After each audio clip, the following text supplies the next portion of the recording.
the quiet hush of the ancient steppe, under a blanket of starlight and endless wind, a people once rode like ghosts through the grasses. No walls enclosed their cities, for they had no cities at all. No borders defined their empire, because their dominion was the open land. To their neighbors, they were shadows on horseback, fierce, untamed, and vanishing into the mist before they could be understood. These were the Scythians, nomads, warriors, and wanderers of the great Eurasian plains. For over 500 years, they held sway across lands stretching from the Black Sea to the borders of China. They lived not in palaces, but in felt tents. Their treasures were not merely gold, but the stories etched into their blades and the wind-tangled braids of their horses.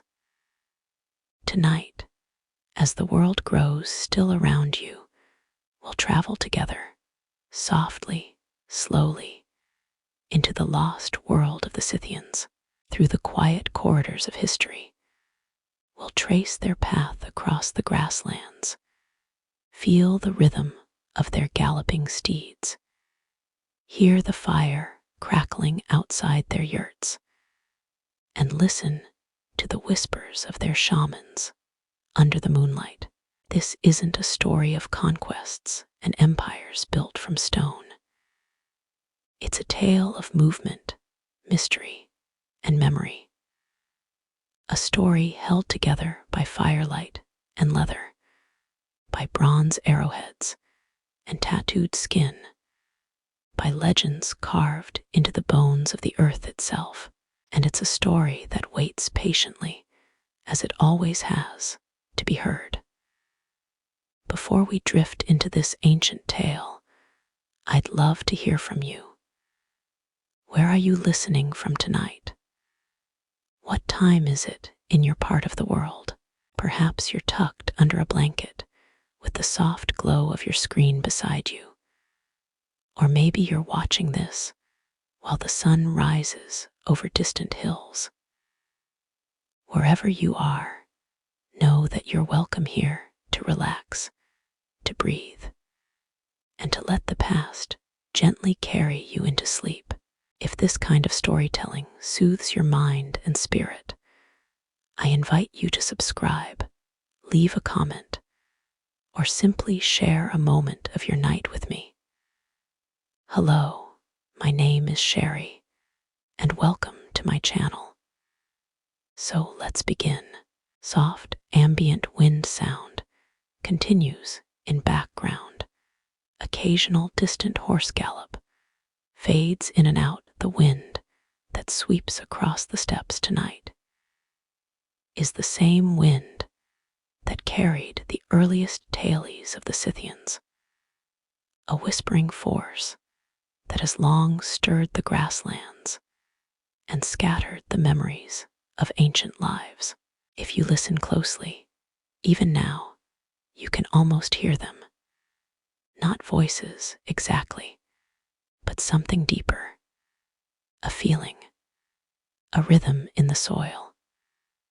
Long before their name was carved into Greek scrolls or Persian tablets, the people we call Scythians were already moving slowly, silently, across the great, treeless plains of Central Eurasia. There were no borders then, no flags, just the endless dance of sky and earth, of migration and change. These people did not come from cities, and they left no monuments of stone. Their beginnings are not found in dusty libraries, but buried beneath centuries of soil, preserved in frozen tombs and fragments of bone. The earliest signs of the Scythians, or their proto-ancestors, reach back to the 9th century BCE, in a stretch of steppe that sprawls today across parts of southern Russia, Ukraine, and western Kazakhstan. But even that is not the full truth. These weren't a people who simply emerged in one place, in one moment. They were part of a much older current, flowing from deep wells of nomadic life, stretching far eastward toward the Altai Mountains, and westward to the Black Sea shores. The Scythians were never a single tribe, nor a tightly unified people. Rather, they were a confederation of mobile clans, kin groups connected not by rigid borders, but by shared customs, language roots, and a way of life tuned perfectly to the wild, sweeping steppe. They moved with the seasons, following grazing paths for their herds, always dancing with the horizon. Their homes were made not from bricks, but from wool, leather, and memory. Their horses came first, before the Scythians became warriors or legends. They were herders, domesticators of the horse, a sacred bond that would define every beat of their culture. To understand their origin is to understand that bond. The way a life lived entirely in motion leaves no temples, no cities, no chronicles, only hoofprints fading into dust. And yet, somehow, others noticed them. The earliest written records come not from the Scythians themselves, who had no known writing system, but from those who watched them from afar. To the Assyrians, they were a threat on the northern horizon. To the Persians, they were a storm that could not be captured. And to the Greeks, especially the historian Herodotus, they were a mystery to be admired, feared, and romanticized. Herodotus, writing in the 5th century BCE, believed the Scythians came from Asia, pushed westward by stronger tribes behind them. He described their migrations as waves, relentless, unstoppable, swallowing older cultures as they passed. Whether his account is truth or legend, the essence remains. The Scythians were not born from conquest. They were born from movement. Archaeology helps fill in the rest. Through the cold silence of burial mounds, called kurgans, we've uncovered signs of their early society. Finely crafted bronze arrowheads, decorative horse gear, carved wooden combs, and dazzling gold ornaments etched with the sinuous shapes of wild animals. These objects speak of a people who were both rugged and refined, fierce in battle, yet deeply attuned to beauty, to symbolism, and to the spirits of the land. Some scholars believe the Scythians may have descended from the Andronovo culture, an earlier Bronze Age people of the steppe who also practiced mobile herding and metallurgy. Others point to a blend of influences from Siberia and the Iranian plateau. But pinning them to one origin is like trying to trace a single drop of rain back to its cloud. They were, quite simply, children of the steppe. Their language, though lost to time, is thought to have belonged to the eastern Iranian branch, distant kin to Persian. Yet, they never built schools to preserve their words. Their legacy is not in texts, but in traditions, and those traditions, passed from saddle to saddle, from elder to child, shaped a civilization that thrived not in spite of its mobility, but because of it.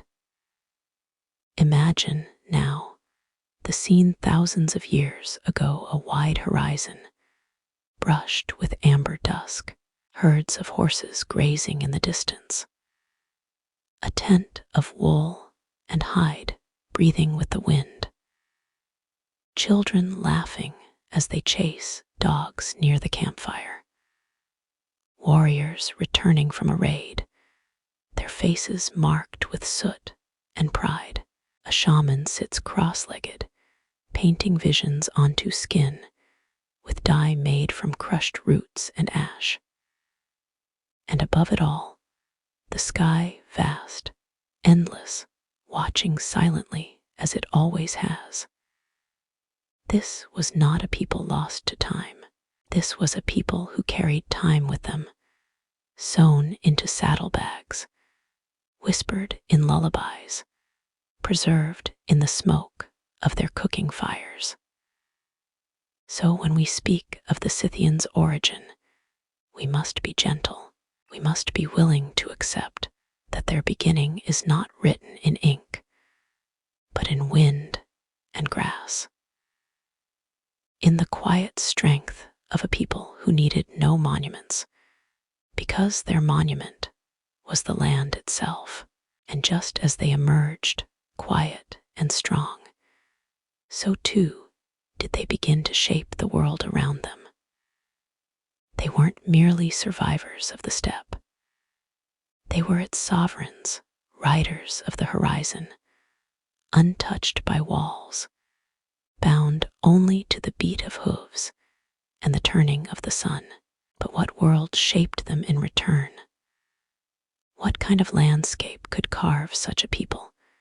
Fierce, yet poetic, wild, yet deeply rooted.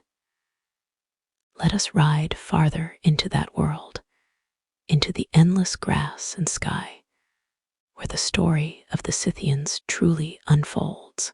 Before one can understand the Scythians, truly feel them, one must first step into their world, not into their homes, not into their thoughts, but into the very land that shaped them. The steppe, a word that seems simple, but carries centuries of meaning. It is more than a landscape. It is a way of life. Imagine now that you're standing at the heart of this vast Eurasian grassland. The soil beneath your feet is dry, but rich with memory. The grasses rise up to your knees, swaying in gentle waves, as if the land itself were breathing. The wind speaks constantly here, not in howls or gusts, but in long, whispering sighs that seem to stretch across centuries. Above you, the sky is wide and endless. It does not simply sit over the land, it meets it.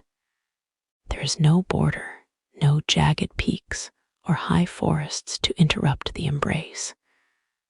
Only grass, only sky. This was the cradle of the Scythians, not a fertile crescent of rivers and crops, not a forested valley, not the shore of any sea, but this, a horizon with no end, an openness so absolute it becomes spiritual. The steppe, stretching from Hungary to Mongolia, is one of the largest contiguous grasslands on Earth. But it was more than a backdrop. It was the silent partner in every Scythian decision. It dictated the rhythm of their year, where to go, what to hunt, when to camp, and when to flee.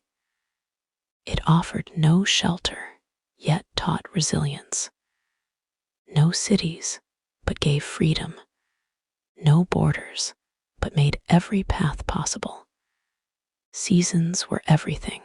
Winters on the steppe were not gentle.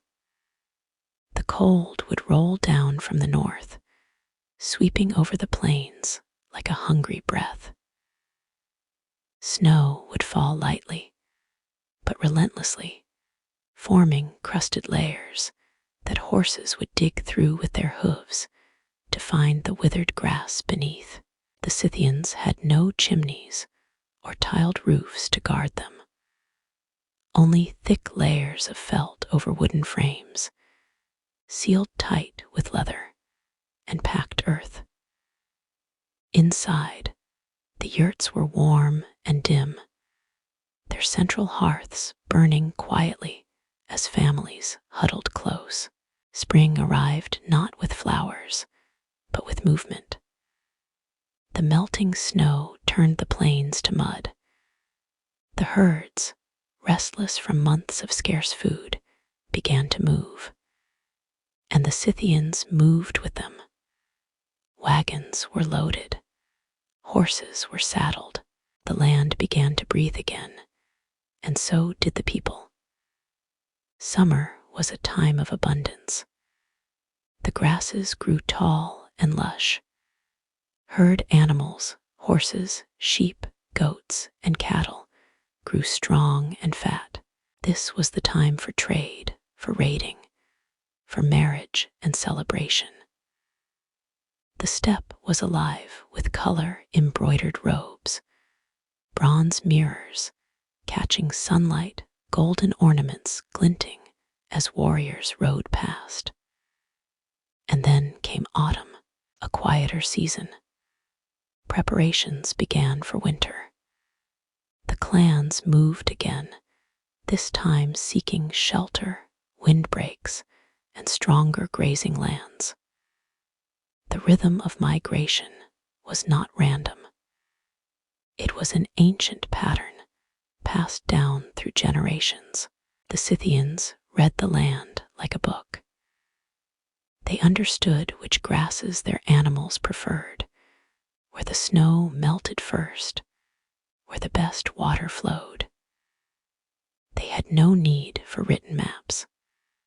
The land itself was the only scroll they trusted. To outsiders, this world might seem empty, but to the Scythians, it was alive with meaning. Every hill had a story.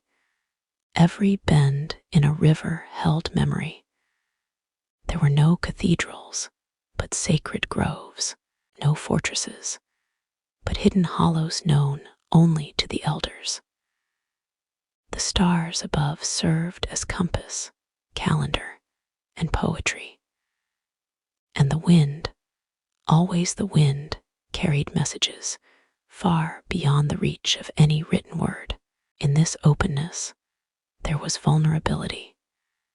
Any enemy could appear suddenly on the horizon. But there was also power, because the Scythians could disappear just as easily. Their mobility was their shield. Their horses were their lifeblood. They moved in small groups, but were never alone. There was a sense of invisible community across the plains, distant relatives, allied clans, shared traditions.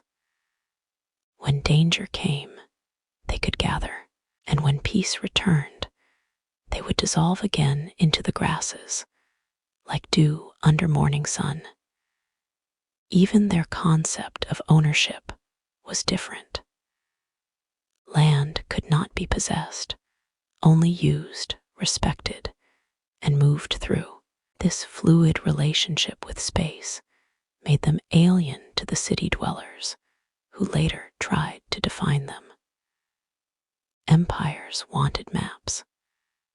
The Scythians had only directions: toward the summer pasture, beyond the third hill, where the birch trees bend east. This intimate relationship with the land shaped more than their economy. It shaped their philosophy. The Scythians believed in the balance of nature, not as a romantic idea, but as a survival truth. Too much hunting brought spirits anger. Too much greed invited divine correction. They honored rivers, trees, stones, and fire, not out of superstition, but out of deep-rooted respect. The steppe gave everything, and it could take everything back. somewhere in that grass sea, a child would be learning to ride by the age of 3. His small hands gripping the coarse mane of a pony, his elders watching with quiet pride. Not far off, a woman would be milking a mare, her jewelry clinking softly with every motion. And a group of warriors would be sharpening their arrows, their minds already focused not on conquest, but on survival. This was the world of the Scythians. It was wide and wild. It gave no protection, but offered complete freedom. And in this boundless cradle of wind and grass, the Scythians grew not just strong, but attuned to each other, to their animals, and to the eternal, whispering voice of the earth beneath them. But how did this relationship with land make them into such feared riders and warriors? That is where we go next, to the thunder of hooves, the blur of arrows, and the soul of the Scythian warrior. On the open steppe, where no trees grow tall and no mountain breaks the sky, there is only one answer to the tyranny of distance: the horse. To the Scythians, the horse was not simply an animal. It was breath. It was song. It was the difference between life and death, between escape and capture, between a drifting people and a storm. They were born into the saddle, these riders of the wind. From the first moments of youth, a Scythian child learned to ride not as a skill, but as a natural extension of being. Before they could form sentences, they could cling to a pony's mane. Before they knew the names of stars, they could gallop beneath them. Their legs wrapped instinctively around the barrel of the animal, their movements in tune with the rhythm of hooves long before logic found them. By the time a Scythian boy or girl reached adulthood, the horse was not a companion. It was part of the self. Warriors did not merely ride, they lived in motion. From dawn to dusk, the horizon was their anchor, and their mount was the compass. Scythian horses were not massive, noble beasts bred for parades. They were compact, hardy, and born to survive. With thick coats, powerful legs, and an instinct for navigation, even in snow or fog, these animals could endure extremes. They could go days with little water, feed on the rough grasses of the steppe, and carry riders for hundreds of miles without rest. They were chosen not for appearance, but for endurance, and most of all, for understanding. Because a Scythian warrior and his horse did not operate as separate minds. They were trained to move as one. The rider could guide his steed with the faintest pressure of knees, a soft click of the tongue, a slight tilt of his weight. The horse, in turn, could sense the pulse of the man on its back, his tension, his focus, his fear. This was not command, it was communion. Mounted archery was their greatest art. Imagine it now, a blur on the plain. A rider at full gallop, body low over the horse's back. He turns effortlessly in motion, no reins, no saddle stirrups, and looses an arrow behind him with deadly calm. The bow curves in his hand like a crescent moon. The string snaps. The arrow sings, and the target falls. This was the Scythian signature, the Parthian shot, as it would later be called. though the Scythians mastered it centuries earlier. They trained endlessly in this, not just in straight shooting, but while twisting, turning, falling, and rising. They practiced balance in wind, in rain, in snow. Their bows, made from layers of horn, sinew, and wood, were short, strong, and ideal for horseback, compact enough to be wielded at a gallop, yet powerful enough to pierce armor.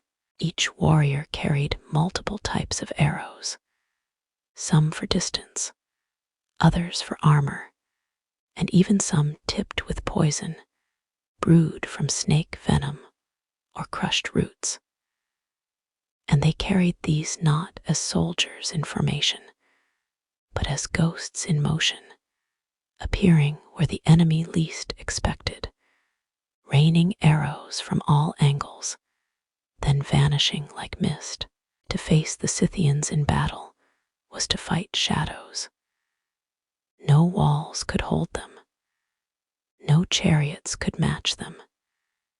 Infantry formations collapsed under the sheer unpredictability of their tactics.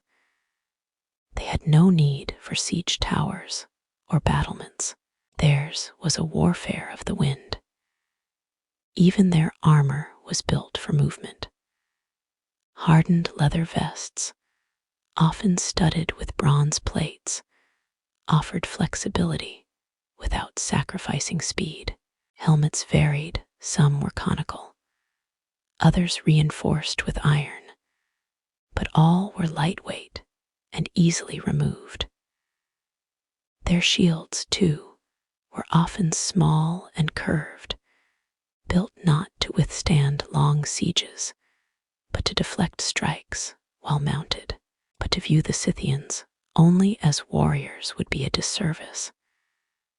Their mobility wasn't just for battle. It was a way of being. The same skills that allowed them to outmaneuver enemies also let them cross enormous distances for trade, exploration, and diplomacy. They could travel from the edges of China to the Greek cities on the Black Sea, bringing with them furs, gold, amber, and tailies. They traded in languages they never wrote, navigated lands they never charted, and remembered every river bend, every lonely well, every patch of grazing land passed down from generations before. Their movement was never random. It followed the ancient pulses of the earth. They had paths for summer, for winter, for birth, for burial. They had roads you couldn't see, but every Scythian knew by heart, and so their greatness came not from conquering cities or founding kingdoms, but from becoming the very breath of the steppe. To ride with the Scythians was to ride with the wind, invisible, unstoppable, always watching. Herodotus once wrote that no one could overtake a Scythian in retreat, nor force him into battle unless he wished it. This was their power, the ability to choose when and how to fight, and just as quickly, the ability to vanish, to fade back into the grasses from which they rose. You might wonder, as you listen in the quiet now, how such a life must have felt, to spend your days in the saddle, to sleep beneath the stars, to never be owned by a wall or a master. The cost was high, danger always near, comfort always temporary. But the reward was something greater than gold. It was freedom, a kind of freedom modern souls can barely remember. And this freedom, born from mobility, echoed in every corner of Scythian life. In how they raised their children, how they told their stories, how they buried their dead. even in how they made war. But what did life look like in the moments between battles? When the bows were strung, the horses rested, and the wind blew soft. Let's return now to the center of the camp, to the firelight, the voices, and the quiet rituals of daily Scythian life. When the bows were unstrung and the dust of travel settled, the Scythians came home. Though their home had no walls, no address, and no foundation, it moved with them, it breathed with them. Home for the Scythians was a yurt, a circular tent made from wooden lattice walls and thick layers of felt stretched tightly across its frame. The felt, crafted from the wool of their sheep and pressed by hand, was waterproof, windproof, and insulating. In winter, it kept out the biting cold. In summer, it breathed. A small smoke hole at the top allowed the fire within to breathe skyward. Always a gentle column of gray rising from the center, like a prayer spoken without words. These yurts were not primitive shelters. They were skillfully engineered, portable, collapsible, and assembled in a matter of hours by practiced hands. Every piece had a place, every fold a memory. Women, especially, were the masters of the domestic space. They knew how to bind the structure so it could resist the steppe winds, how to decorate it with woven hangings, and how to place objects in ritual alignment with fire, sky, and earth. Inside, a Scythian yurt was warm and alive. Animal skins lined the floors. Simple chests held tools, garments, and sacred objects. Above the hearth, cured meats might hang from cords, and the scent of milk stew or fermented mare's milk, known as kumis, mingled with the smoke. Life was communal. There was no privacy in the modern sense. Children played in the corners. Elders dozed near the fire.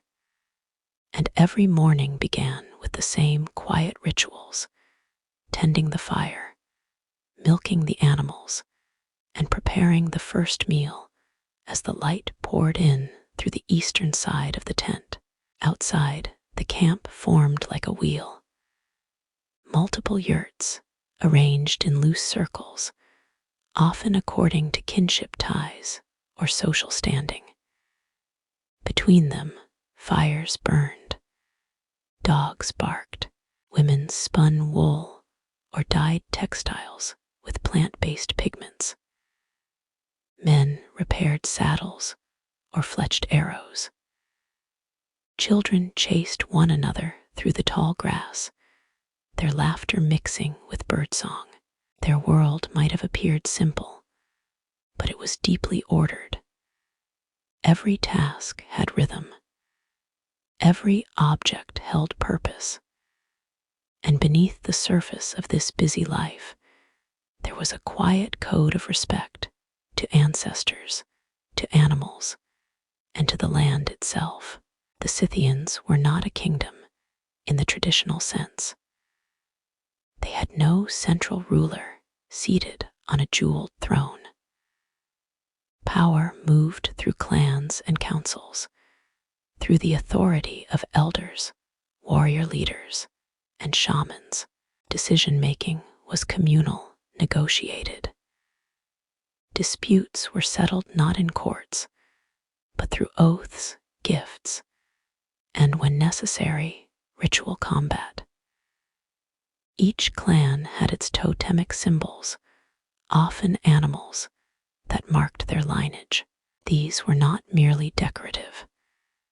They were spiritual emblems, linking the living to the dead, the earthly to the divine. A falcon painted on a saddle might invoke swiftness. A wolf etched into a dagger's hilt might summon courage. The Scythians believed that every being, human, animal, or spirit, had its place in the great pattern. And perhaps nowhere was this belief more evident than in their tools. To a Scythian, a tool was not just a means to an end. It was a connection to their identity. A knife, for instance, might be used daily for skinning, carving, cooking, but it was also a possession passed from father to son, engraved with symbols of family or fate. A woman's spindle might be adorned with patterns of the sun or moons, marking her role in weaving not just cloth, but the fabric of life itself. They were remarkable metallurgists. Bronze and iron objects unearthed from Scythian sites show both functionality and fine craftsmanship. They made ornate belt buckles, gilded bridles, and arrowheads designed for precise aerodynamic flight. Even their cooking tools, ladles, cauldrons, tongs, bore signs of care and artistry. These were people who believed beauty could live in the everyday. Marriage and family life were deeply rooted in respect and shared labor. Women in Scythian society were far from passive. They managed households, participated in trade, and in some clans, even rode into battle. Archaeological discoveries, such as richly adorned female skeletons buried with weapons, suggest that Scythian women held not only domestic power, but martial honor. Food was seasonal, and meals were communal. Meat was roasted over open fires. Fermented mare's milk provided drink, while grains and wild herbs added variety. They hunted wild game, fished rivers, and gathered roots from the steppe. Meals were not extravagant, but they were sacred, often preceded by offerings to the hearth fire or to ancestors whose spirits lingered unseen. Children were raised collectively. A child belonged to their parents, yes, but also to the clan. Education came through stories, through observation, through participation in the daily rhythms of survival. A boy might learn to string a bow from his uncle. A girl might be taught how to prepare hides from her grandmother. There were no schools, but there was knowledge flowing, oral, and enduring. Music and storytelling were vital, especially in the evenings, as the fire crackled and the stars emerged.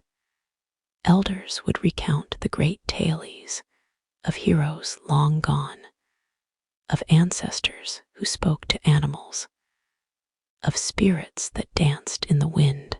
Flutes made from bone and stringed instruments fashioned from horsehair would carry melodies through the darkness. These were not performances. They were acts of remembrance, of binding the past to the present. And yet, even in their stillness, the Scythians were always ready to move. Every item in the camp, from the cooking pots to the altar stones, was designed to be portable. Nothing was permanent. Nothing was too heavy to carry. At a moment's notice, the camp could be disassembled, packed, and loaded onto wagons.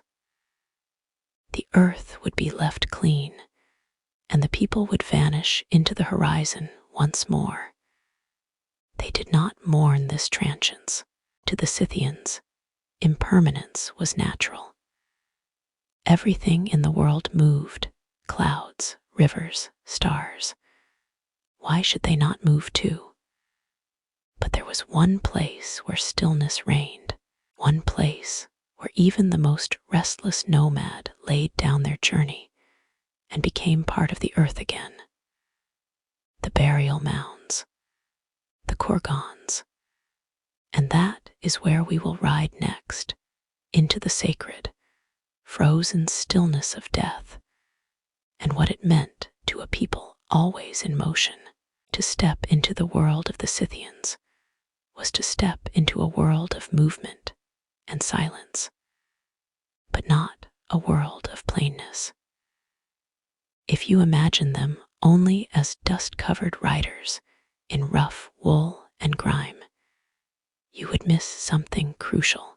The Scythians lived in simplicity, yes, but they dressed in meaning. Their clothing was not only protection from the wind and cold, it was a language, and like their arrows, it was designed to strike with purpose. Clothing among the Scythians was both practical and expressive. It was tailored to the extremes of the steppe climate, but also designed to announce identity, tribal affiliation, wealth, rank, even mythic power. When a Scythian rode toward you, long before you could see his face, you saw symbols, shimmering patterns, animal motifs, and often the unmistakable glint of gold. Let us begin at the surface. A typical Scythian outfit began with trousers, a practical innovation in a world of horseback riding. Long before many settled civilizations embraced them, the Scythians were stitching tightly fitted pants from wool, leather, or woven hemp. These trousers were not crude. Some, excavated from burial mounds in the Altai, display intricate dyed patterns, diamonds, waves, or flame-like curls stitched in reds and ochres, still visible thousands of years later. Over these trousers, they wore tunics, usually wool or felt, fastened with bronze or gold clasps. Sleeved or sleeveless, short or knee-length, depending on the season. Men and women alike adorned themselves with sashes, belts, and cloaks, and everything was decorated. This was a people who believed the outside reflected the inside. To be adorned was not vanity. It was an act of spiritual resonance. The colors they chose were drawn from the earth: deep reds from madder root, yellows from wildflowers and minerals, dark blues from indigo-bearing plants. No artificial dyes, no industrial processes, only what nature offered. These dyes were set into textiles through laborious techniques passed down by generations. What remained was not just a garment, but a canvas of memory. Footwear was made from soft leather, often lined with fur.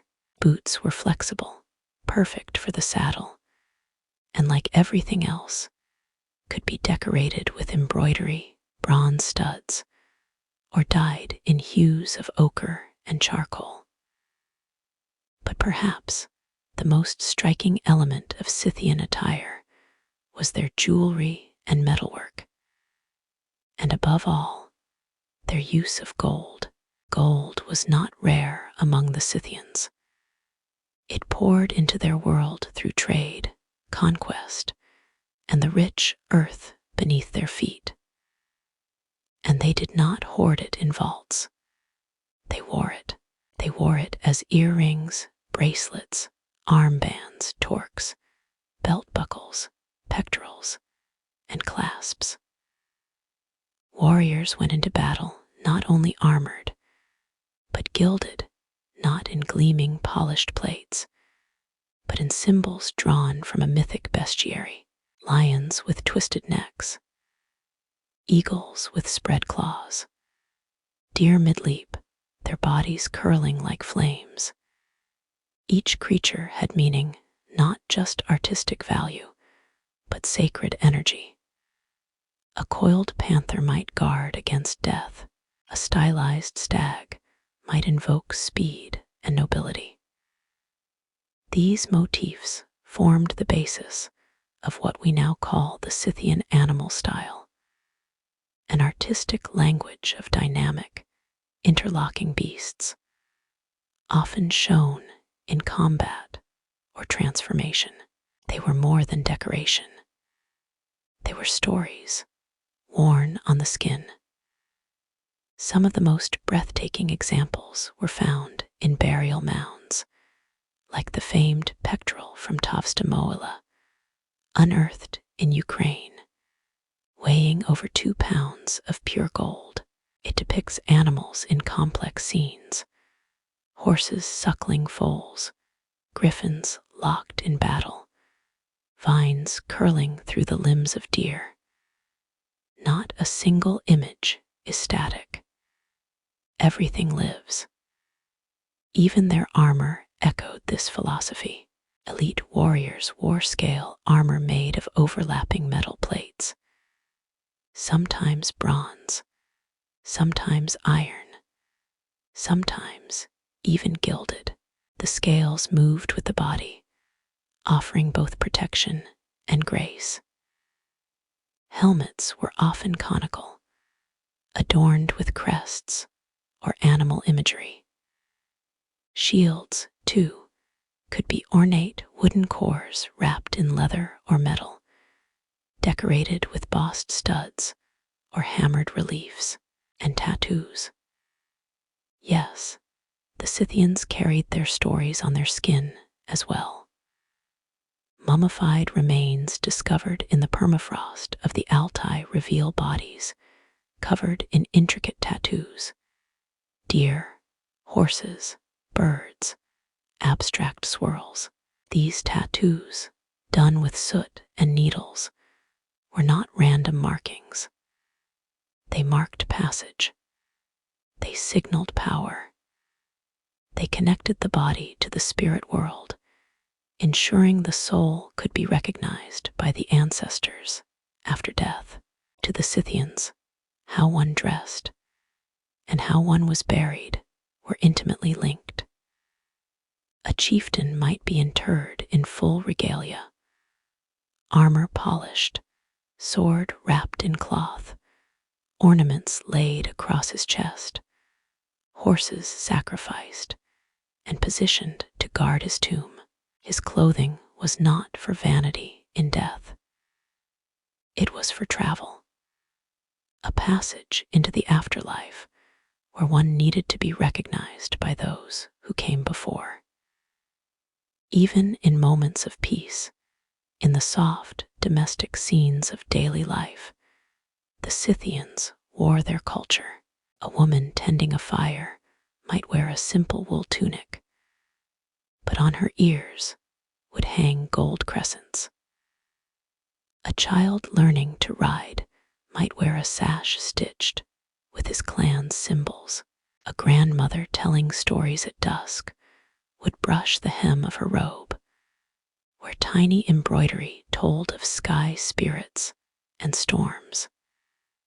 Everything was connected. Nothing was meaningless. They had no written language, but their clothing spoke.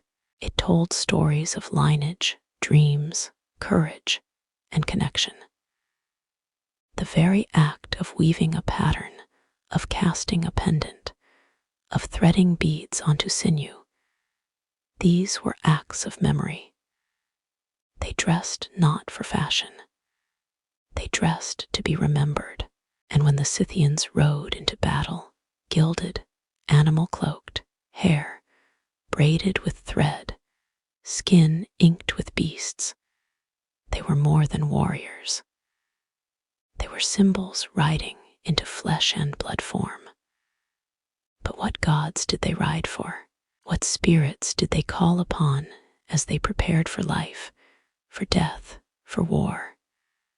For that, we must step out of the material and into the mystical. Come now, into the firelight of the spirit world. Let us speak of shamans, of sacred visions, and of the deep soul of the Scythians. In a world without temples or scripture, where the sky is your cathedral and the steppe your altar, belief takes on a different shape. Among the Scythians, religion was not something practiced on certain days or at sacred buildings. It was woven into the very rhythm of life, in the rising of the sun, in the breath of the horse, in the crackling of the fire before sleep. They lived in a cosmos alive with spirits, where every tree whispered stories, and every mountain ridge held the eyes of ancestors.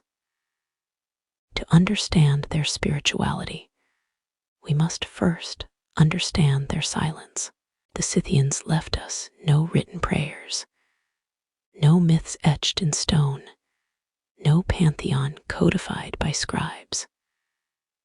But their burials, their art, their rituals, and the words of outsiders offer glimpses, like firelight on a tent wall, of a deep, shamanic world. At the heart of it was the shaman, the walker between worlds. The Scythian shaman, often called an Inari in Greek sources, was more than a healer or priest. They were a seer, a traveler of dreams, a mediator between the visible and the unseen. They could be male or female, and intriguingly, sometimes neither. Herodotus, with his usual curiosity, writes of Scythian shamans who dressed in women's clothes and were believed to be struck by divine illness. The Greeks were baffled by them. But to the Scythians, these gender-fluid figures held sacred power, a living balance of opposites. Shamans entered trance states through drumming, chanting, fasting, and sometimes the burning of herbs, perhaps even cannabis, which archaeological evidence suggests was used in funerary rituals. They would call upon animal spirits, bear, eagle, deer, and allow their consciousness to be carried into other realms. In these altered states, they sought healing, prophecy, or guidance from the dead. Imagine now a scene, a circle of yurts, the sky clouded, wind rising. In the center, the shaman sits wrapped in wolf pelts, their eyes painted with soot. Around them, a ring of believers, heads bowed. A fire crackles low. Into it, the shaman throws a bundle of herbs. Smoke rises, thick and fragrant. They begin to chant, not in words, but in sounds older than speech. The drum begins, slow at first, then faster, echoing the heartbeat of the land. And then silence. The shaman is gone. Their body remains, but their soul walks elsewhere. This was Scythian religion, a living, breathing dance between worlds. Their gods were many, though their names vary across sources. Herodotus claims they worshipped a goddess the Greeks identified as Artemis, possibly a form of the Scythian Tabidi, a hearth and fire goddess. Fire, for the Scythians, was sacred. It was not merely warmth, it was a living spirit, and to feed it with care was to honor the soul of the world. Another major deity was identified with Ares, the god of war. Herodotus describes an iron sword thrust into a mound of sticks, where warriors would offer blood and horses to this unnamed war god. There were no marble statues, no temples, just the sword in the earth, simple, brutal, sacred. But perhaps their most profound reverence was for the dead. The Scythians believed the dead did not depart entirely. They lingered, watching, waiting, whispering through dreams. And so, the rituals of death were long and complex. When a noble or chieftain died, their body was treated with great care. It might be embalmed, adorned with gold, weapons, and beloved objects, and transported with solemn ceremony to a kurgan, a burial mound rising from the steppe like a solitary wave. The journey to the grave might take 40 days. During this time, mourners would follow the procession, sometimes wounding themselves in grief, cutting hair, faces, arms.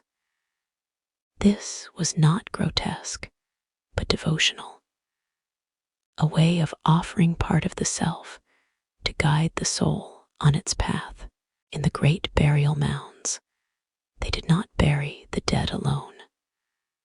Horses were sacrificed, often in ceremonial armor, and laid beside their masters. Servants or wives, too, were sometimes buried alive, joining their lord in the afterlife. It may sound cruel now, but to the Scythians, this was a sacred duty. The world beyond was not a shadow, it was a continuation. Offerings were made regularly at the graves, libations poured, songs sung. The spirits of the ancestors were not gone. They were still members of the community, advisors, watchers, protectors. They might whisper warnings through dreams, or bless a child with unusual insight. To ignore the ancestors was to invite imbalance. To honor them was to walk rightly. The Scythians also believed in omens, the cries of birds, the movement of animals, the shape of smoke. Dreams were not dreams, they were messages. A strange weather pattern might mean a spirit was displeased. A broken weapon could signal betrayal. The world, in every moment, was speaking. One only needed to learn how to listen. And they did, through ritual, through silence, through the shaman's chant in the darkness. So when we speak of the Scythians, we must remember they were not just warriors and wanderers. They were mystics. They lived with one foot in the physical and one in the spirit. Every arrow they fired, every tent they raised, every child they named. It was all done in conversation with unseen forces. Their gods were not high above, in unreachable heavens. They rode with them in the wind, stared out from the eyes of animals, and flickered in the firelight at night.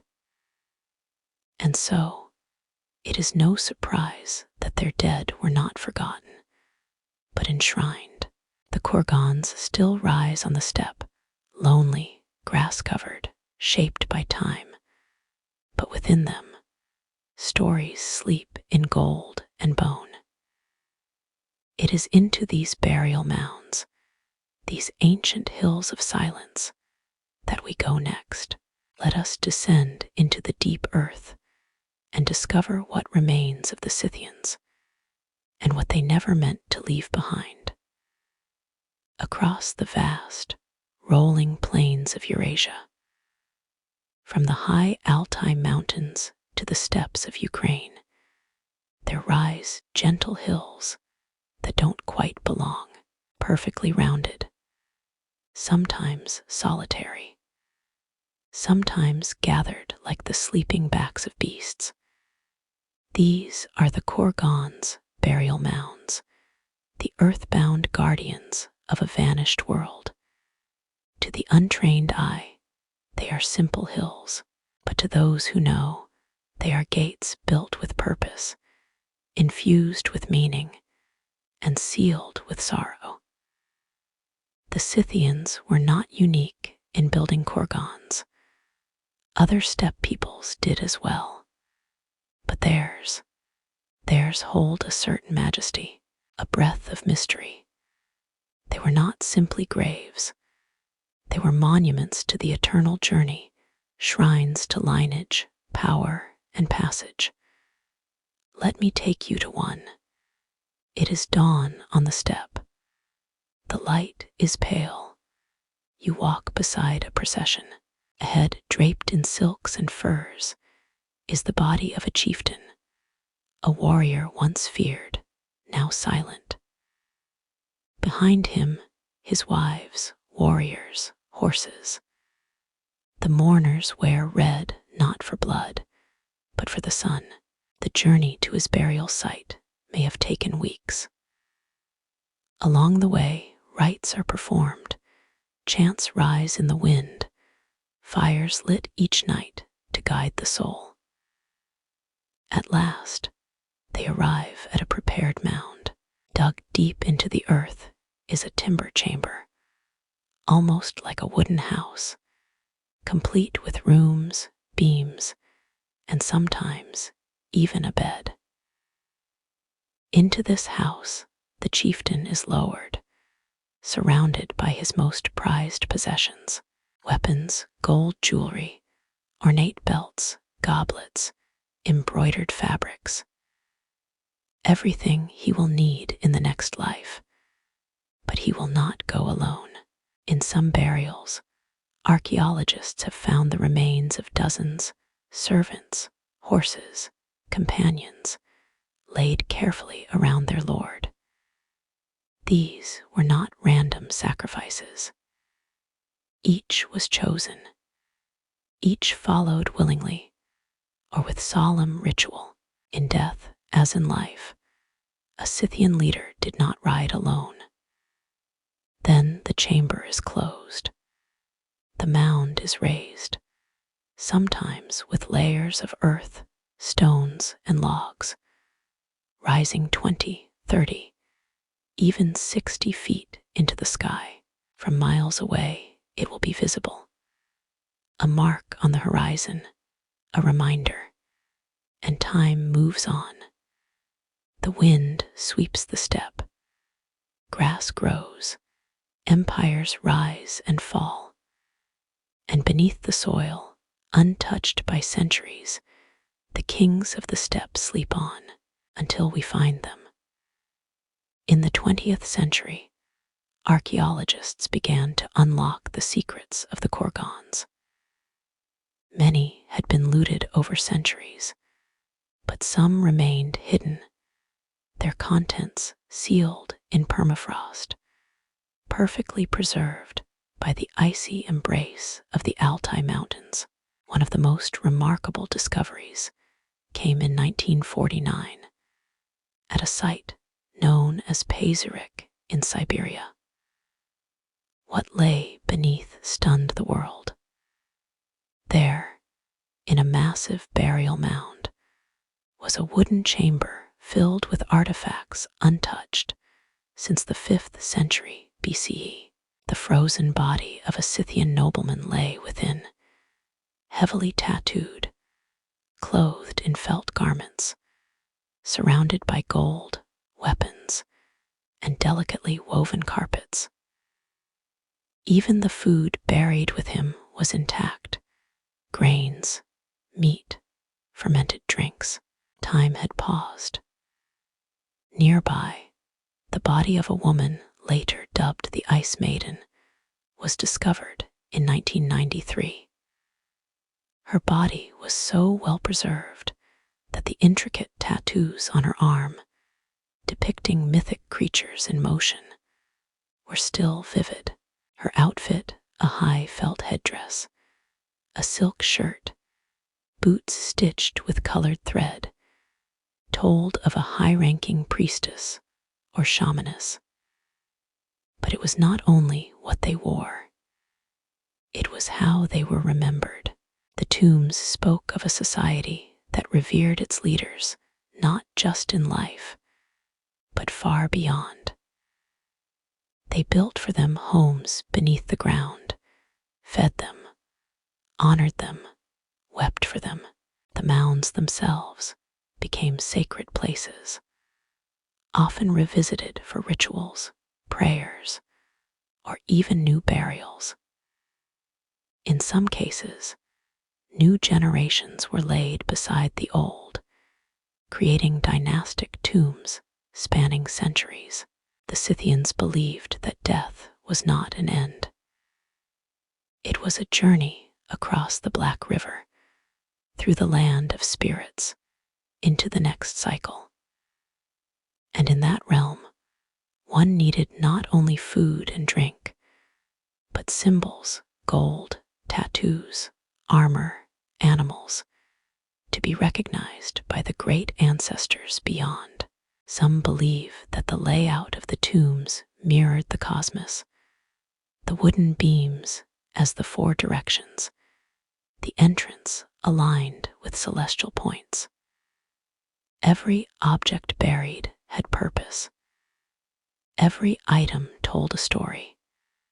And stories, of course, were everything. In the silence of those frozen chambers, one senses more than just death. There is an awe, a stillness, so deep it presses against your bones. You feel not only the presence of the person buried, but of their people, their dreams, fears, beliefs. These are not just graves, they are portals. And even now, thousands of years later, when a burial mound is opened, it feels less like archaeology and more like a conversation. What did they whisper to us? That gold is not just treasure. That silence is not emptiness. That the wind on the steppe carries memories, not dust. The Scythians may be gone, but their dead remain guardians of a forgotten world, whispering from beneath the soil. But even in their silence, one thing echoes clearly: they belong to the land. They moved with it, died in it, returned to it. And so, in the next chapter, we will follow them not in death, but in motion, across the endless roads of the steppe, as we trace the great migrations and the tides of change that shaped the fate of the Scythian world. Are you ready to ride once more? The Scythians were not born in the lands we usually associate them with: the sweeping grasslands north of the Black Sea, the golden curve of the Pontic steppe. No, they came from farther east. Their origin lies somewhere near the Eurasian heartlands, in the cradling arms of Central Asia, near the borders of modern-day Kazakhstan and southern Siberia. A land of wild horses, bitter winters, and the silence of mountains that seem to watch. They were not the first to ride the steppe, but they became its most haunting presence. The Scythians did not settle, they flowed, like wind over grass, like storm clouds over endless plains. Their migrations were not aimless wanderings. They followed water, pasture, trade, and fate. They were masters of motion, and the world shifted when they moved. Sometime around the 9th or 8th century BCE, the Scythians began moving westward. The reasons are not precisely known. Perhaps climate change, pressure from other nomadic tribes, or the simple pull of opportunity. Whatever the cause, it would set in motion a wave of migration that would ripple across the ancient world. The western steppe, sparsely populated and rich in grazing land, called to them. And when they arrived, around the 7th century BCE, they didn't merely pass through. They reshaped it. Greek historians, particularly Herodotus, called them by name Scythians and marveled at their ferocity. The Assyrians and Persians would feel the sting of their arrows. Their movements were swift, unexpected. Entire kingdoms trembled when the riders came, their banners fluttering like flames, their horses breathing mist. But this was no chaotic tide.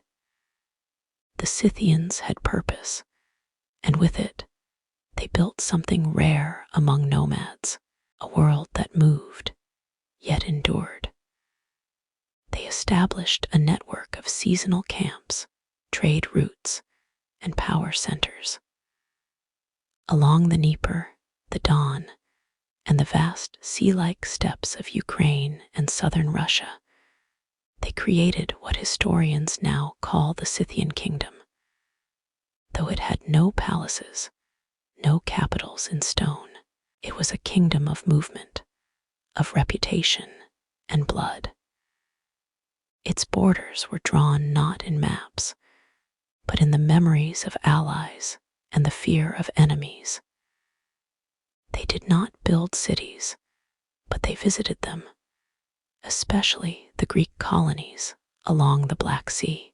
Places like Olbia, Chersonesus, and Panticapaeon became gateways between two worlds.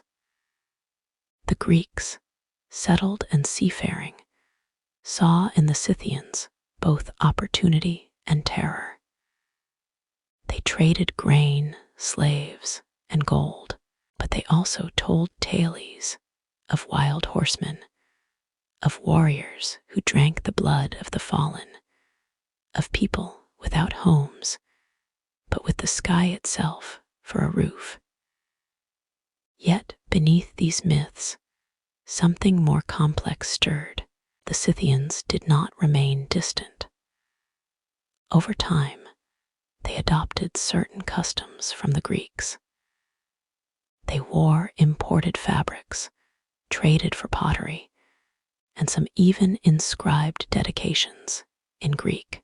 Their art began to reflect new influences, still steeped in the wild fluidity of the steppe, but now touched by the formality of the Hellenes. And the Greeks, in turn, were fascinated.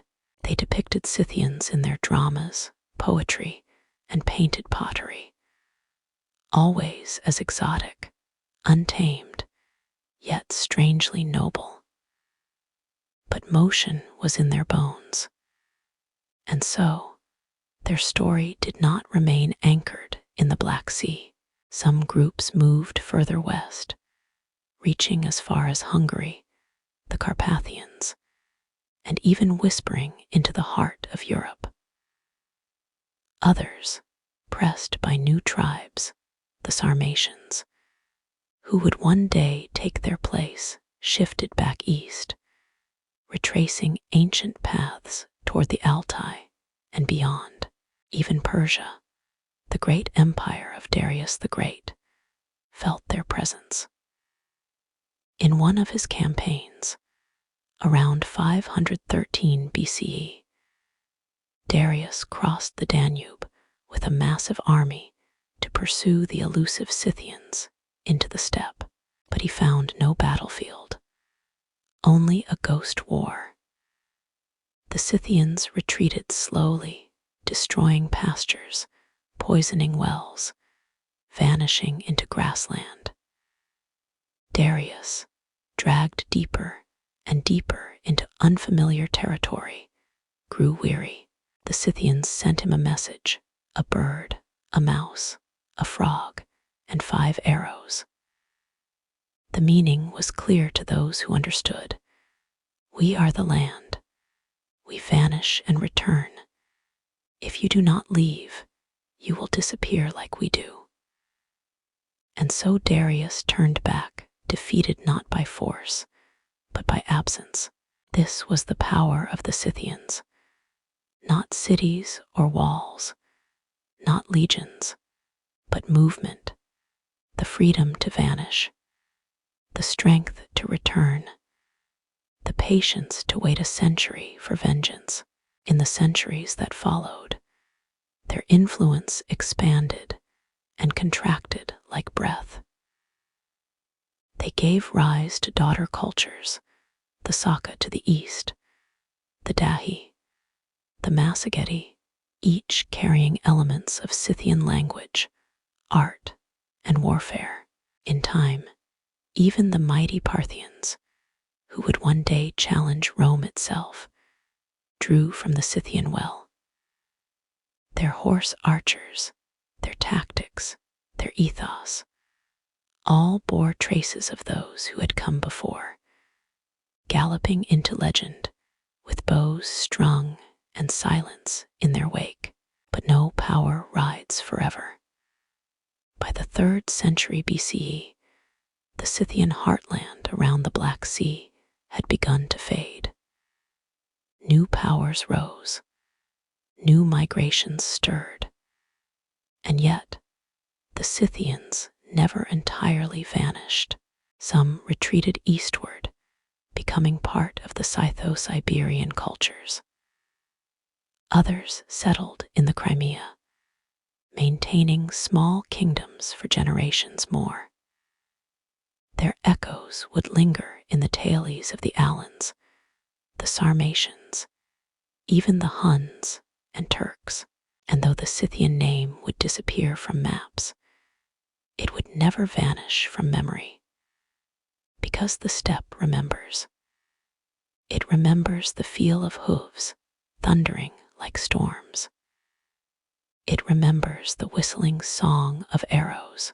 It remembers the wind carrying names, long after voices are gone. In the next chapter, we will trace how the Scythians communicated their world, not through writing, but through something more eternal: art.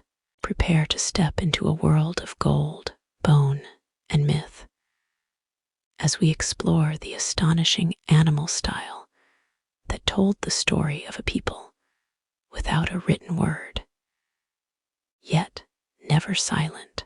Before there were books, before there were written chronicles or epic poems, there was something older, more instinctive, something a warrior could carry into battle, wear on his chest, or bury in the earth beside his bones.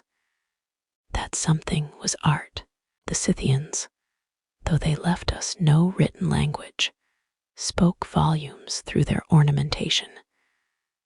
An astonishing visual code we now call the Scythian animal style. This was not decoration. It was identity. It was memory. It was the sacred language of a people who lived by the laws of wind and hoof. A language made of curves, fangs, wings, and horns. Picture, if you will, a small golden plaque, no larger than your palm, pulled from a burial mound lost for over 2,000 years. The gold is bright, impossibly smooth, untouched by rust or decay. And on its face, a stag leaping yet still, its legs folded beneath, antlers curling back like smoke, muscles arched in tension. It is not a naturalistic animal. No creature moves quite like this. It is a spirit in metal, a guardian, a symbol, a bridge between the wild and the divine. This is the heart of Scythian art, They carved and cast lions, boars, panthers, eagles, griffins, sometimes real, sometimes mythical, always alive with motion. The Scythian eye was not interested in stillness. Their art pulses, muscles strain, claws pierce, wings curve in mid-beat. Every line suggests movement, a predator mid-pounce, a deer about to leap. Why animals? Because for the Scythians, animals weren't just background creatures. They were totemic forces, embodiments of speed, power, vigilance, transformation. The stag symbolized renewal, nobility, the soul's journey. The griffin, half lion, half eagle, was a guardian of gold, a protector of the sacred. The boar stood for bravery and relentless fury. These weren't metaphors, they were truths. And they weren't just worn by nobles. Art was sewn into clothing, mounted on saddles, hung from belts, affixed to bows. A Scythian's body became a moving shrine, telling stories not with words, but with gleaming, flowing forms. Even the horses they rode were adorned with golden bridles, decorative breastplates, masks in the shape of fierce beasts. Let's pause to imagine a burial scene. A warrior lies wrapped in felt and fur. Around him are dozens of gold plaques, once sewn to his garments. A necklace of intricately worked stags rests against his chest. Nearby lies his bow, carved with interlocking creatures, each snarling or crouching. His quiver is covered in gold, a boar attacking a griffin, frozen in the eternal moment of the hunt. The message is not subtle. This man was watched over. This man belonged to the wild. This man will be remembered. And what is most remarkable is how far this art traveled. From the steppes of southern Russia to the edges of China, across Kazakhstan, and down into the Iranian plateau. The same artistic language repeats. A shared visual grammar. It tells us something important, that the Scythians were not isolated. They were the connective tissue of Eurasia. Through their migrations, trade, and warfare, their animal style became a pan-steppe phenomenon. The Saka in the east, the Pazyryk in the Altai, even the Xiongnu and early Turkic tribes, all absorbed and adapted this art. Sometimes the animals changed. The lines grew sharper, the compositions more abstract, but the essence remained motion, myth, meaning. And yet, for all its symbolic weight, there's a humanity to Scythian art. It isn't cold or distant. It feels personal. When you hold a Scythian buckle, you are seeing what someone saw every day, maybe for years. You see what comforted them before battle, what they touched when afraid, what they passed down to a child, what was chosen to accompany them in death, even when the art becomes grotesque, like the famous scenes of combat or animals devouring each other. There's a strange intimacy. These are not mere images. They are stories frozen in motion, reminders of the balance of life and death.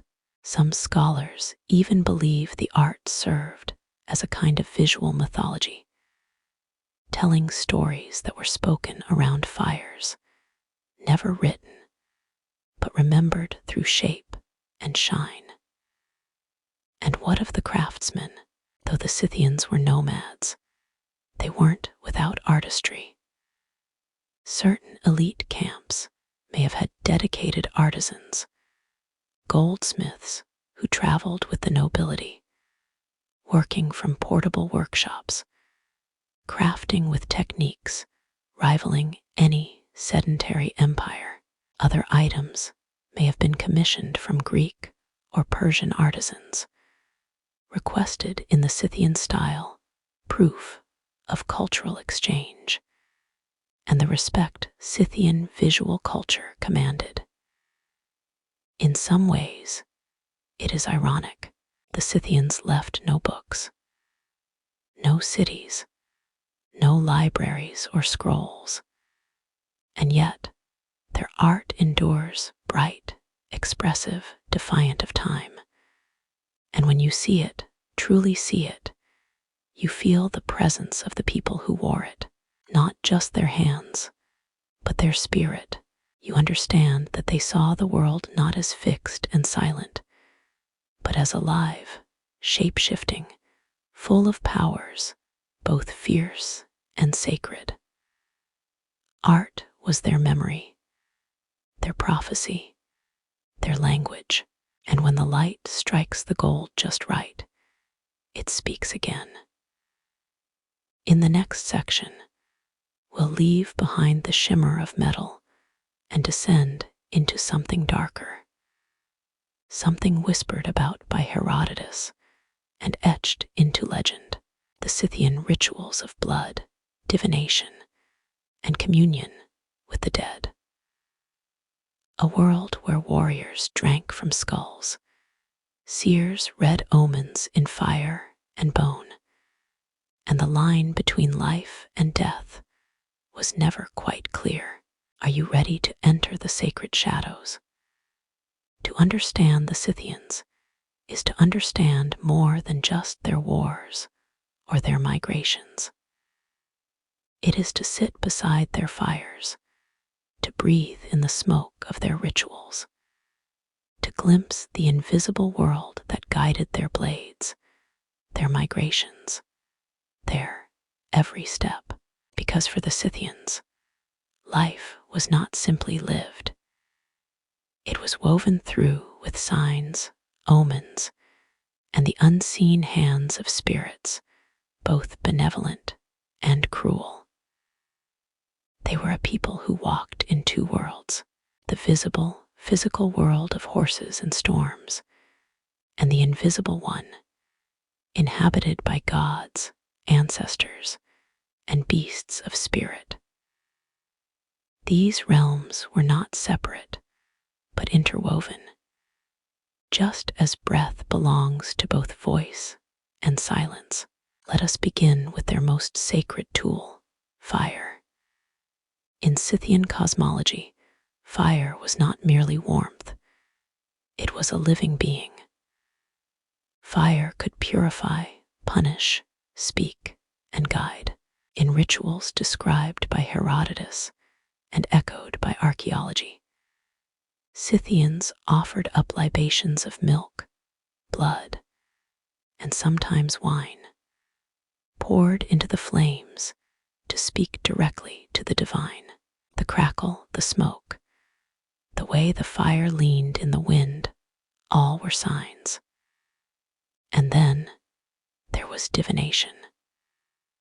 The Scythians were famed across the ancient world for their seers, individuals, often women, who entered trances and spoke with voices not their own.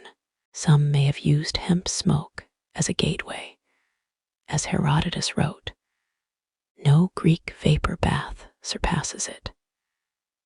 In sealed tents, the seeds were thrown upon hot stones, and the resulting cloud brought visions. Within this mist, the past and future braided themselves together.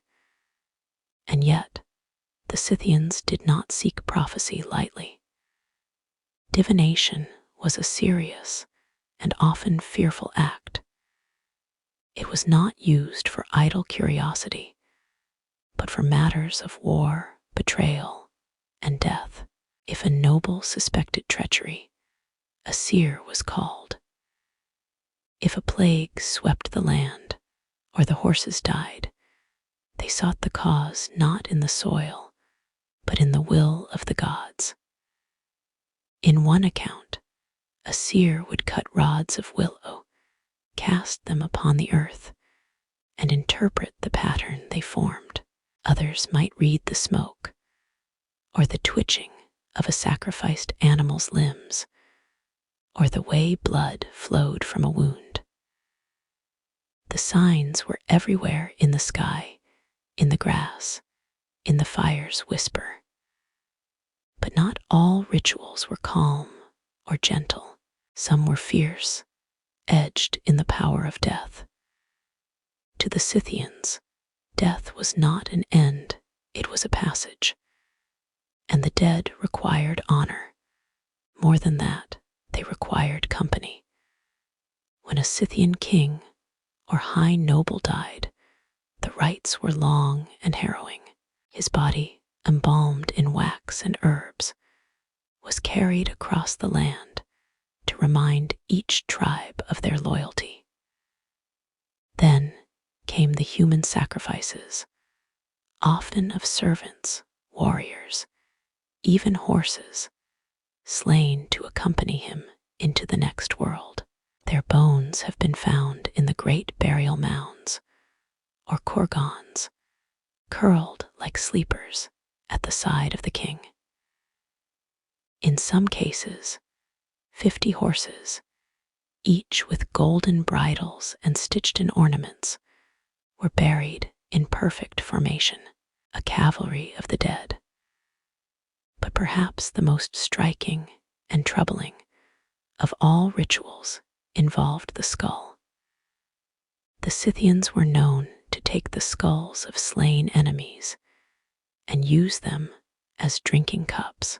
This wasn't merely for cruelty or bravado. To them, it was an act of dominion, of taking in the power of the fallen. The skull would be cleaned, gilded with gold, and used in solemn ceremonies. Drinking from such a vessel was not just symbolic. It was spiritual warfare, a declaration of victory in both realms. And still, even in these darker customs, there is a kind of sacredness. The Scythians did not kill carelessly. They were deeply aware that every death echoed into the world of spirits. And so, rituals were performed to appease the dead, to seal the gates behind them, and to ensure peace for the living. Their gods, too, were fearsome and strange. There was Tabidi, the fire goddess, sometimes seen as a step version of the Zoroastrian adder. She was both hearth and destruction, mother and punisher. There was Papios, the sky father, watching from the clouds, and Api, the earth mother, whose body stretched beneath every hoof and spear. These were not anthropomorphic gods. They were forces, presences, often seen in natural phenomena. The flash of lightning, the tremor of the earth, the cry of a bird at twilight. And then there were the swords. To the Scythians, the sword itself was sacred. In times of civil strife, when one tribe fought another, they invoked not their ancestors, but a god of war they envisioned as a blade planted upright in the earth, wreathed in offerings of blood. This war god had no temple. His altar was the plain, his throne the soil, his eyes the cold gleam of steel. But not all rites were grim. The Scythians also held festivals, seasonal gatherings where music, drink, and laughter echoed beneath the stars. There was joy, too, in their rituals.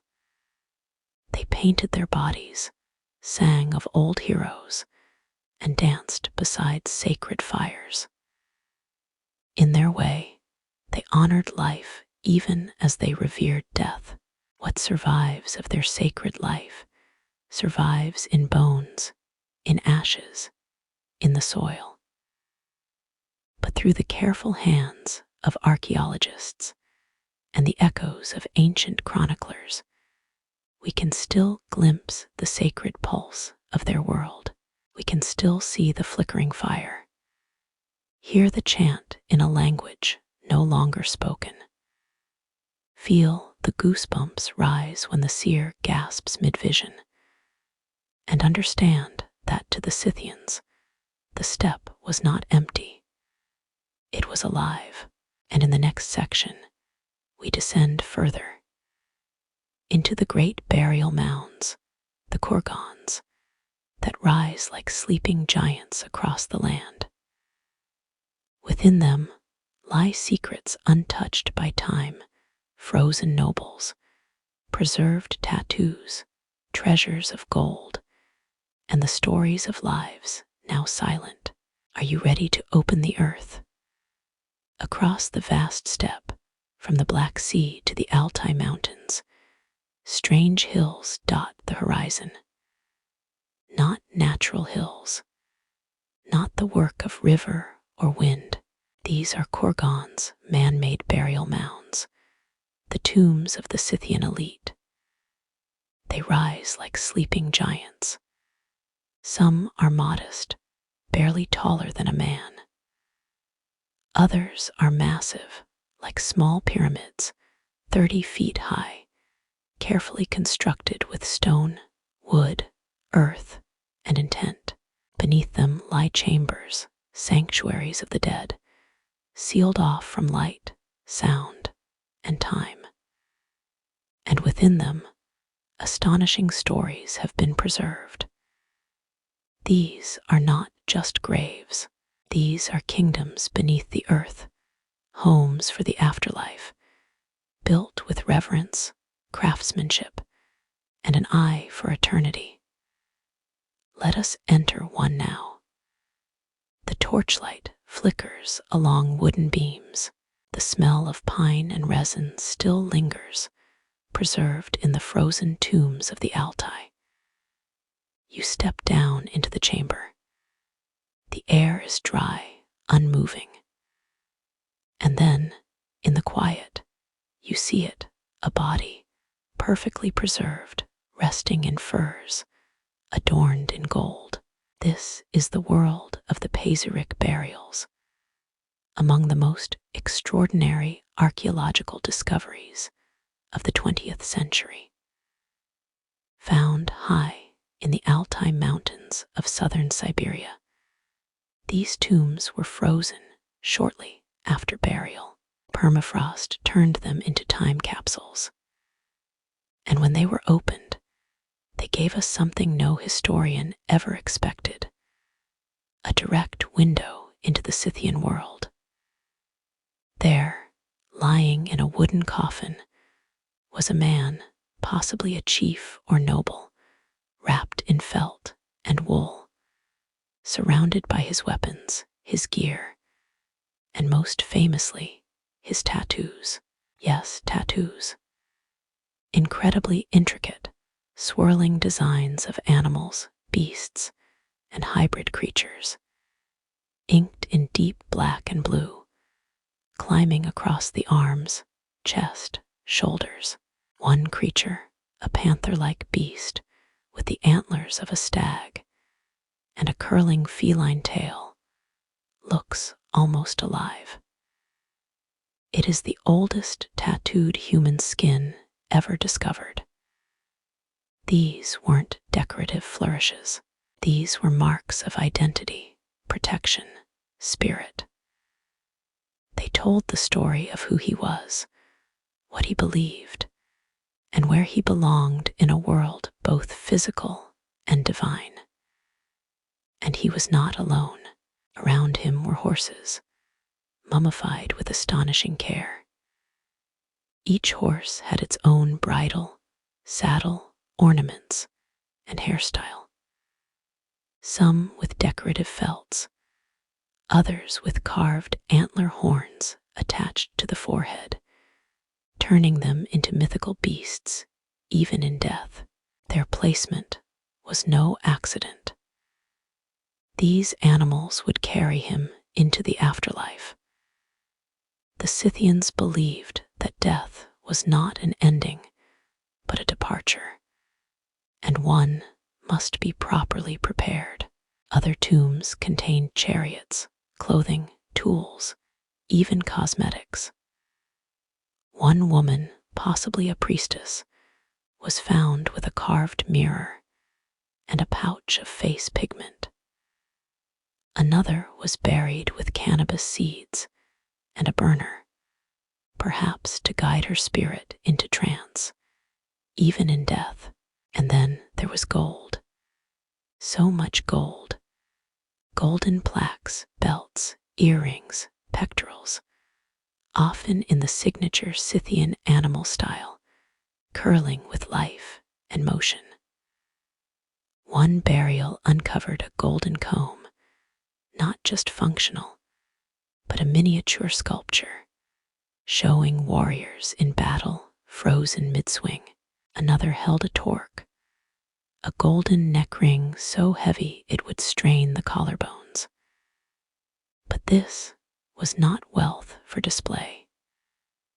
This was sacred treasure offerings to the gods, to the ancestors, to the soul of the deceased, and it was sealed beneath layers of logs and stones, wrapped in a ritual silence. But what makes these tombs most remarkable is not just what they contain. It is how they speak to us. They tell of a people who honored death not with fear, but with preparation, who saw the soul as a rider, the afterlife as a journey, and the grave as the final yurt, a place of comfort, guidance, and power. The construction of these tombs was itself a sacred act. Hundreds may have worked to cut timbers, dig the pit, prepare the offerings. It was a moment when the tribe gathered, not only to grieve, but to remember, to affirm, to connect past to future. And these tombs speak of connections, too, across cultures and empires. Some kurgans held fabrics woven in distant Persia, Chinese silk, beads from the Mediterranean. They show us that the Scythians were not isolated. They were a vital artery in the ancient world, carrying goods, ideas, and beliefs across thousands of miles. And the more we uncover, the more complex their story becomes. In Western Scythian lands, burial mounds were different, larger, drier, less preserved, but no less rich.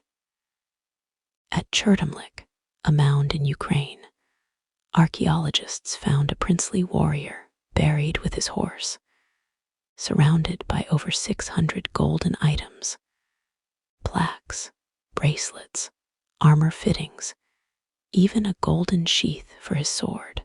Nearby, the body of a woman, likely his queen or consort, lay adorned in fine jewelry, weapons at her side. She, too, was a warrior. The Scythians had no rigid lines between male and female roles in battle, and their tombs reflect that reality. Every discovery peels back another layer of myth and reveals something more human, more intricate.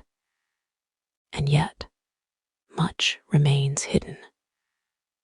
Thousands of kurgans still rise across the steppe, many untouched, many looted, others lost beneath modern cities and farms. Each one is a mystery waiting to be opened, a chamber sealed in silence, where memory sleeps in fur and gold. And when one is unearthed, when the earth parts and the light touches bone again after 2 millennia, it is not just history we see. It is a human story of loss, of belief, of beauty placed in the hands of death. And in the next section, we leave behind the tomb and return to the living world to meet the Amazon warriors, the fierce women of Scythian lore, long thought to be myth until archaeology proved otherwise. Are you ready to ride beside them?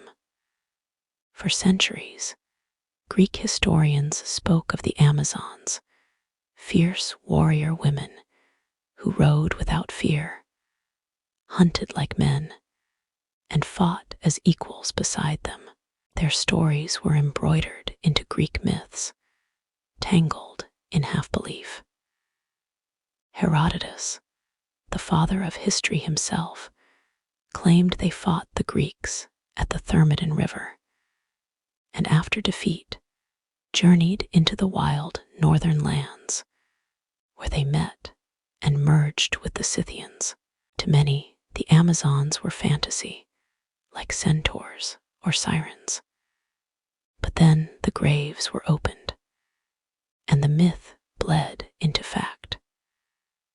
Across the great Scythian steppe, from the Black Sea to the Altai, archaeologists began uncovering female skeletons buried with weapons, and not ceremonial ones, but tools of war, swords, iron arrowheads, daggers, and above all, bows, the curved Scythian bow, short and deadly, perfect for horseback archery.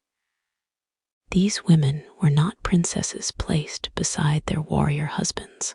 They were warriors in their own right, sometimes buried alone, their horses at their feet, their wounds still visible in the bone. And so, the question that lingered for centuries now hung in the air. Were the Amazons Scythians? The evidence whispered yes. Among the most striking finds was in southern Russia, a burial of 4 women, ranging in age from early teens to 40s, buried together, each with weapons.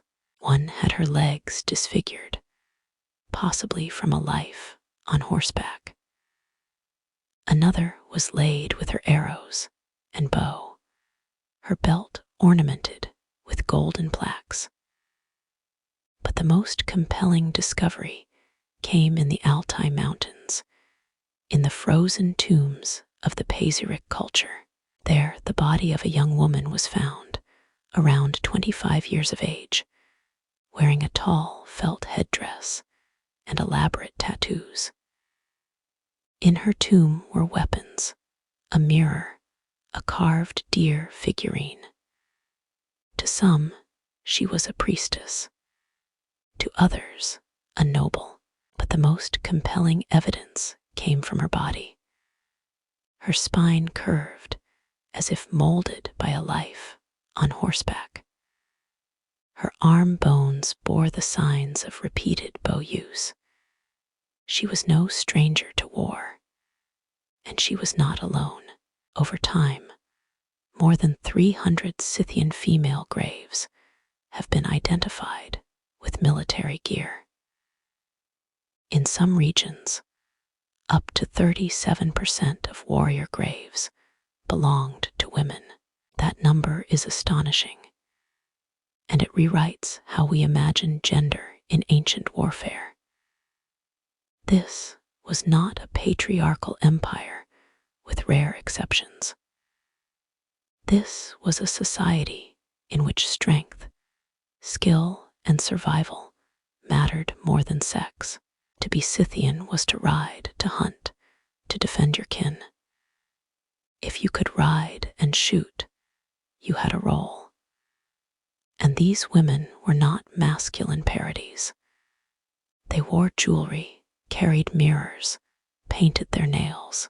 The Scythians, did not seem to see contradiction between femininity and ferocity.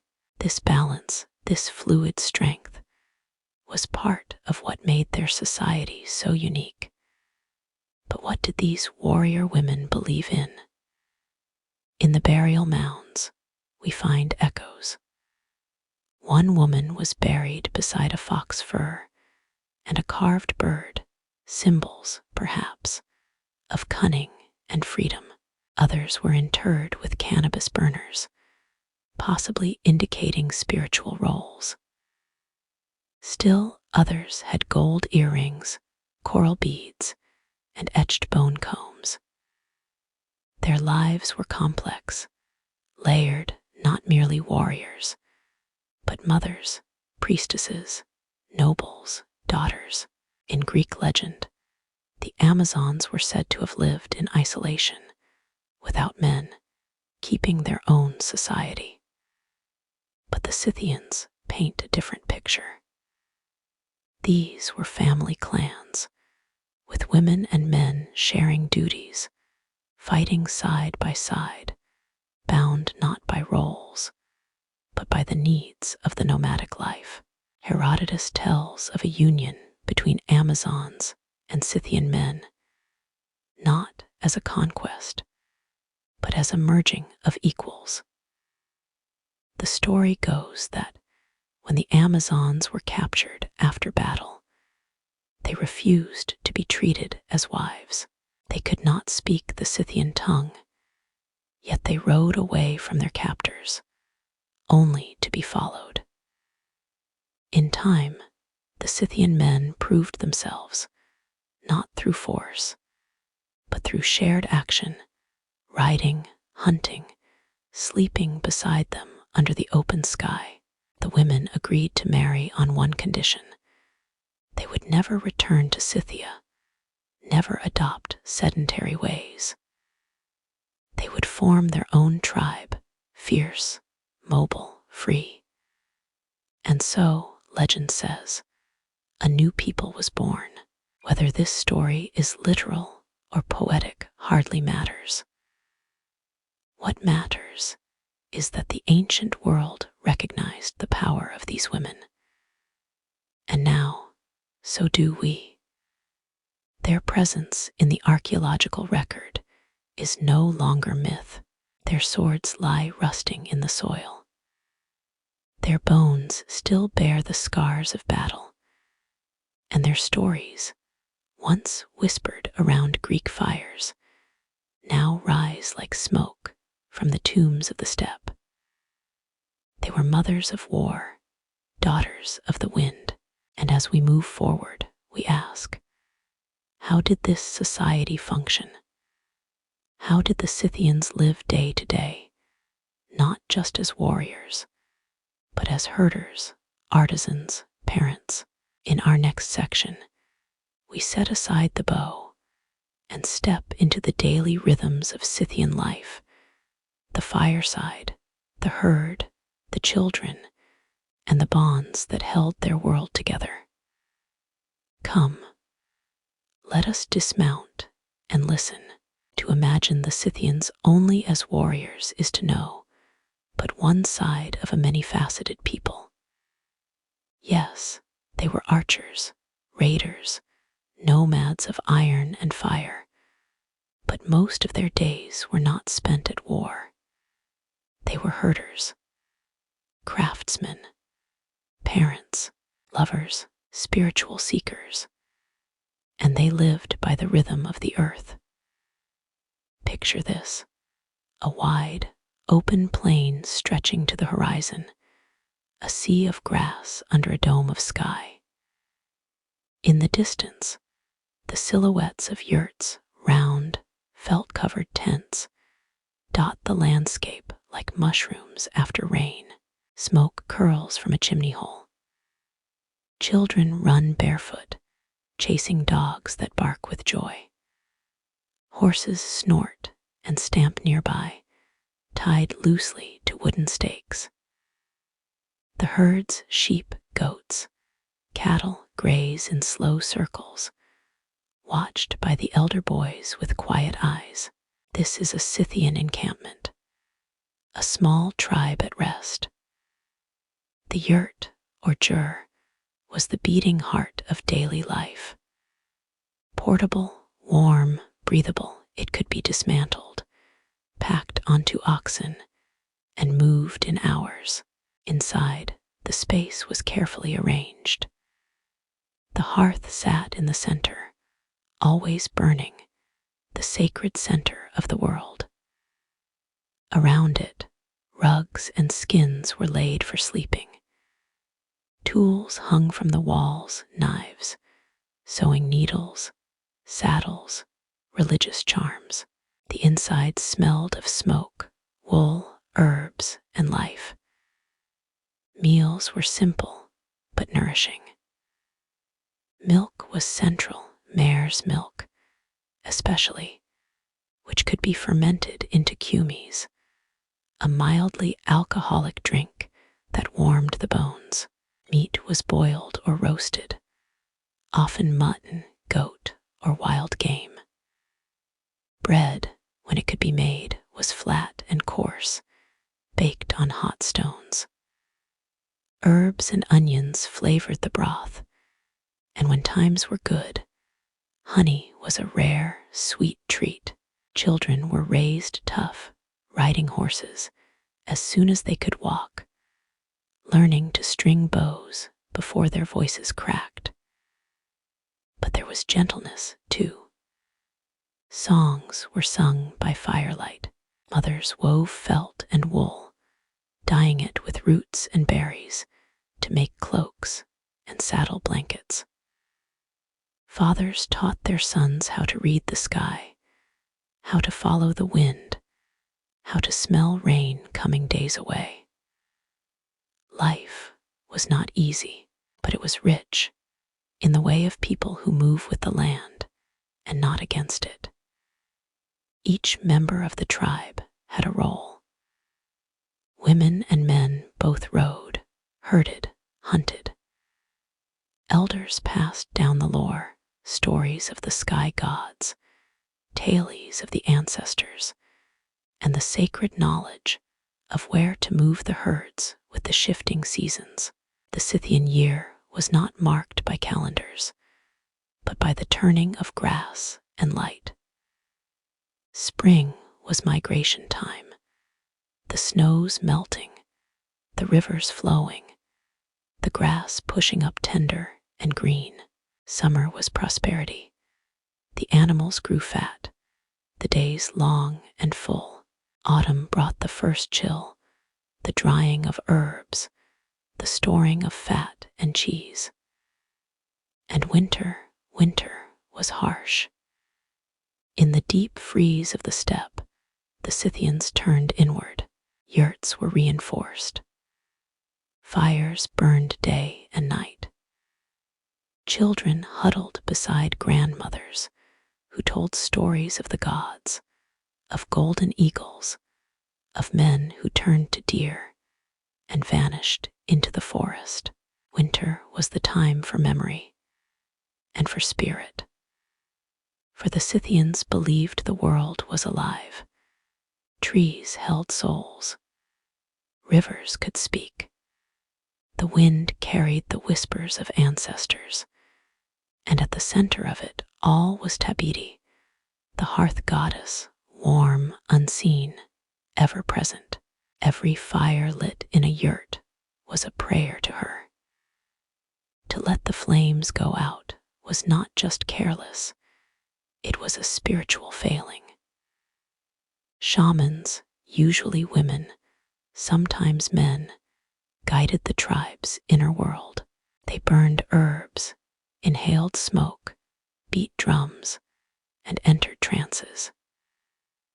It is said they could speak to animals, predict the path of storms, and find lost souls wandering in dreams. When illness came, it was the shaman who treated it, not just with poultices and herbs, but with songs, charms, and offerings. For the Scythians believed that illness was often a spiritual imbalance, and to heal the body, you must first heal the soul. Their medicine was practical and poetic, and their love lives, not what you might expect. There was tenderness between couples, sometimes arranged by family, sometimes chosen by the heart. Jewelry was exchanged, small gifts, a carved horn, a feather, a polished stone, might say what words could not. Fidelity was important, but the Scythians were not prudish. They lived by necessity, by trust, by what worked on the move. What mattered most was honor to your kin, your tribe, your gods. Daily life was about balance, between movement and stillness, between work and wonder. And it is in these quiet moments that we see the full beauty of the Scythian people, not just in war, but in warmth, as the fire crackled in the yurt, as the sun dipped behind the grass hills, as the horses nickered in the twilight. A kind of peace wrapped around the Scythians, a peace of place, a peace of belonging, and yet, beyond the horizon, the world was changing. New empires were rising, armies were marching. The Scythians, so long the masters of the steppe, were about to meet forces greater than themselves. In our next section, we'll journey into their twilight, into the slow unraveling of their power, and the rise of new tribes who would inherit the winds. The end is near, but not yet. The steppe, once alive with Scythian riders, fierce and unchallenged, began to tremble beneath the boots of new peoples. The change didn't come overnight. It came like winter, subtle, creeping, and inevitable. By the 4th century BCE, the great Scythian arc, from the Black Sea to the Altai, was beginning to crack. Their old enemies had grown wiser. Their rivals had learned their ways. And deep within the east, the Sarmatians stirred. These were kindred steppe people, similar in language, dress, and culture, but with ambitions that would eclipse the Scythians themselves. The Sarmatians, stronger in number, better organized, and equally skilled in mounted combat, began pressing westward. The Scythians, once conquerors, now found themselves defending their own pastures. Clashes erupted on the grasslands. Tribes were displaced. Some Scythian clans were absorbed. Others pushed toward the Crimea, a rugged, isolated peninsula where they could retreat and hold on to a sliver of their former glory. But the grass doesn't remember names. It simply grows. And so the world began to forget. There were other enemies too. The Greeks, once uneasy allies and trading partners, now saw weakness. The great port of Olbia, once reliant on Scythian grain and protection, turned its eyes elsewhere. Greek historians stopped recording Scythian deeds as frequently. They were no longer feared raiders of legend, but echoes, shadows fading into other myths. And in the east, the rising Xiongnu Empire, fierce horsemen of northern China, began to stir the steppe even further, setting into motion a cascade of migrations and displacements that would shake the very spine of Asia. The Scythians had no central kingdom, no walls to defend, no single city to anchor them. They were fluid, a strength in their prime, but a weakness now. Fluid peoples can vanish without leaving ruins. Archaeology shows a dwindling presence in old Scythian heartlands. Their elaborate burial mounds, once a mark of elite power, became fewer, simpler. Gold grew scarcer in their tombs. Grave goods changed. A quiet desperation appears in the archaeological record. Hurried burials, reused artifacts, bones without ceremony. But not all was lost. In Crimea, a smaller Scythian kingdom endured into the 2nd century BCE. They adopted some Greek customs, minted coins, wrote inscriptions in Greek letters. These were Scythians still, but changed, urbanized, surrounded, no longer nomads, but relics. Herodotus would not have recognized them, and still further west, in pockets of the Balkans and Danube, other fragments remained. Nomadic offshoots, riders who retained the old ways for a few more generations before blending into the Sarmatians. The Alans, the Huns, new names, same winds. And perhaps that's the quiet truth behind their decline. They didn't fall. They faded. The Scythians weren't conquered in the dramatic collapse of cities or decisive wars. They dissolved, absorbed into the bloodstream of the steppe, their customs carried forward by others.